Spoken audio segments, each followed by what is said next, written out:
బంగారి జాన్సమ్మా, ఏం వర్క్ చేస్తున్నావు? సింగపూర్కి పంపించాల్సిన మెటీరియల్ డేటా ఫైల్స్ని ఫైనల్ చెక్ చేస్తున్నానమ్మా. జాను,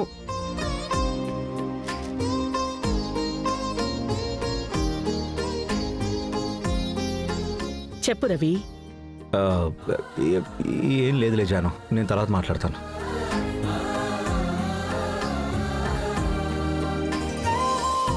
బంగారి, చెప్పండి జాన్సమ్మా. నేను చూస్తూనే ఉన్నాను. నిన్ను చూసి రవి మొహం చాటేస్తున్నాడు. నువ్వు కూడా రవిని అవాయిడ్ చేస్తున్నావు. ఏమైంది? ఏమైనా ఇబ్బందా? లేదమ్మా, ఆయన బిజీగా ఉంటున్నారు, నేను బిజీగా ఉంటున్నాను, అంతే. ఇంకేం లేదు కదా? లేదు జాన్సమ్మా.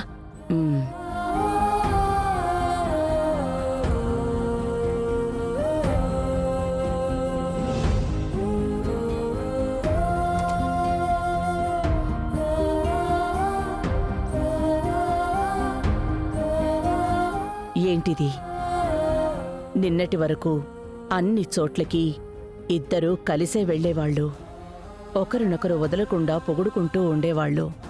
ఇప్పుడు ఇద్దరూ ఒకరి ముఖాలొకరు చూసుకోవడమే లేదు. సరే, లవ్లో ఉన్నప్పుడు చిన్న చిన్న గొడవలు రావడం సహజమే కదా, అంతా సర్దుకుంటుంది. నువ్వేదన్నా చేసేటప్పుడు నాకు చెప్పి చేయవా? ఇంత ఫూలిష్గా ఈ పని ఎలా చేసావే? మన అమ్మాయి మంచి కోసమే కదండి నేను చేశాను. మంచి కోసమా? నువ్వు నాకు చేసిన పెద్ద ద్రోహం ఇదే అమ్మా.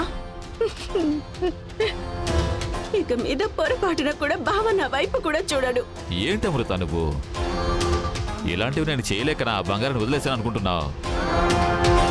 దాని వెనక అత్తయ్య సపోర్ట్ ఉంది. ఇప్పుడు మన రవి కూడా సపోర్ట్ చేస్తున్నాడు. ఇలాంటప్పుడు ఏంటి అమృత నువ్వు? నాకేమీ అర్థం కావటం లేదు. ఇదంతా ఇప్పుడు ఎలా సెట్ చేద్దామా అని. ఇటు చూడు, మొత్తం కుటుంబం అంతా నీ మీద పేకల్లాగా ఉన్నారు. నా చెల్లెలే నీకు ఎదురు చెప్పింది చూసావా నువ్వు? ఇక మీదట మీ ఇద్దరిని అడగకుండా నేనే పని చేయను, సరేనా? ఇప్పుడు చేసింది సరి చేయటం ఎలా అమ్మా? వాళ్లే కొత్తగా మారిపోతారు వెన్నెలా. అంతా ఆ బంగారు వల్లే. దాన్ని తలుచుకుంటేనే నాకు టెన్షన్ పెరిగిపోతుంది నాన్న. కాదు నాన్న, బంగారికి అందరూ ఎందుకు సపోర్ట్ చేస్తున్నారు? బావ బంగారి అంటే పడనట్టే కదా ఉన్నాడు. ఇప్పుడేంటి నాన్న కొత్తగా సపోర్ట్ చేస్తున్నాడు? వెన్నెలా, రవి ఏమీ పుట్టినప్పటి నుంచి చెడ్డవాడు కాదు. మనం సెట్ చేసిన చెడు సహవాసాల వల్లే కొంచెం అలా తయారయ్యాడు. కానీ వాడి గుణం అత్తలాంటిదే అచ్చం. నీతి, నిజాయితీ, న్యాయం ఇదంతా చూస్తాడు వాడు.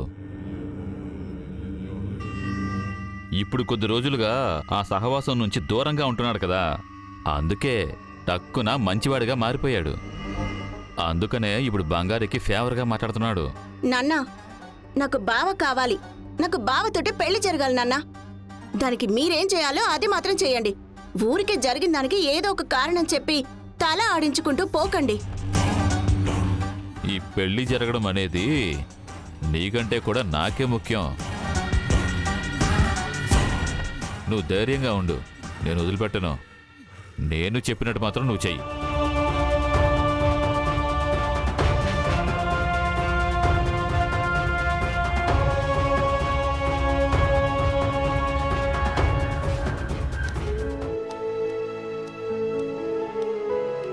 అత్త. ఏంటి? సారీ అత్త. ఎందుకు నాకు సారీ చెప్తున్నావు? నువ్వేం చేశావు? అమ్మ చేసింది పెద్ద తప్పు. అది ఎవరూ కాదనలేమత్తా. ఇందు పాప ఎంతగా భయపడిపోయి ఉంటుంది. మా అమ్మ ఇలా చేసిందని నేను ఒక్క నిమిషం కూడా అనుకోలేదత్తా. దీని గురించి నాకు ముందే తెలుసుంటే ఖచ్చితంగా నేనే జరగకుండా ఆపుండేదాన్ని. వదిన తప్పు చేస్తే నువ్వేం చేస్తావులే. ఏమైనా నా కోసమే కదా అత్త అమ్మ చేసింది. సరే వదిలే. నాకెలాగూ బంగారీ నచ్చదు, వాళ్ళ కుటుంబం నచ్చదు. కాని వేరే దారి లేదు కదా. అత్తయ్య వాళ్ళని ఇంట్లోకి తీసుకొచ్చి పెట్టుకున్నారు కదా. వాళ్ళకేదైనా ఇబ్బంది వస్తే అది మనకే సమస్యగా మారుతుంది కదా. మనమే కాస్త జాగ్రత్తగా ఉండాలి. మనం మంచి చెయ్యకపోయినా పర్వాలేదు, చెడు మాత్రం చేయకూడదు వెన్నెలా. అలా చేస్తే అది మనకే ఇబ్బందిగా తయారవుతుంది. అవునత్త. కానీ వదిన చేసింది పెద్ద తప్పు కదా వెన్నెలా.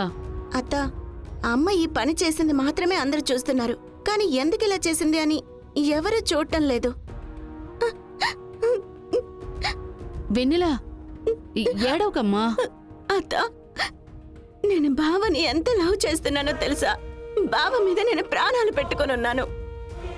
బావ బంగారి పక్కకి వెళ్ళిపోతారేమో అని రోజు రోజుకి భయం పెరిగిపోతూనే ఉందత్త. అమ్మతో ఎప్పుడూ ఒకటే చెప్తానత్త, ఎలాగైనా బావతో నాకు పెళ్లి చేయండి అని. నేను అలా ఫోర్స్ చేసేసరికి ఎలాంటి తప్పు జరిగింది. నిజం చెప్పాలంటే జరిగిన తప్పుకి నేను మాత్రమే కారణమత్తా. నన్ను క్షమించండి. అయ్యో, క్షమించండి అత్త. అయినా నిజంగా చెప్తున్నా, నాకు రవి బావతో కానీ పెళ్ళైతే గనక జీవితం అంతా నేను బావని అరచేతిలో పెట్టుకుని చూసుకుంటాను. బావకి ఎలాంటి కష్టమో నేను రానివ్వనత్తా. ఈ ఇంటికి బెస్ట్ కోడలుగా నేను ఉంటానత్తా. నా మనసు మార్చుకోమని మాత్రం నాకు చెప్పకండి. నేను రవి బావని మర్చిపోయి ఒక్క నిమిషం కూడా నేను బ్రతకలేను. ఛ, రవి మీద ప్రాణాలు పెట్టుకునుంది. వాళ్ళమ్మ చేసిన తప్పుకి తను క్షమాపణ అడుగుతోంది. వెన్నెలని మనం వదులుకోకూడదు. అత్తయ్యకి తనతోనే రవికి పెళ్లి చేయాలని గట్టిగా చెప్పి ఒప్పించాలి. నువ్వు దేనికి బెంగ పెట్టుకోకు. నేను నీకు మాటిస్తున్నాను, నువ్వే నా కోడలివి. ఇది ఎవరొచ్చినా మార్చలేరు.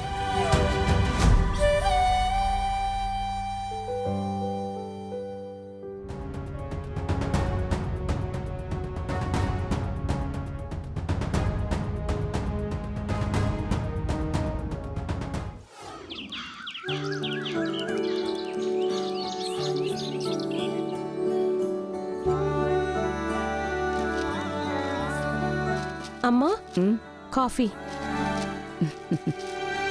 థ్యాంక్ యూ మణి. చాలా బాగుంది. అమ్మా, మ్, ఎక్కడికి వెళ్తున్నారు? కొద్దిసేపు మేడపైకి వెళ్ళొస్తాను.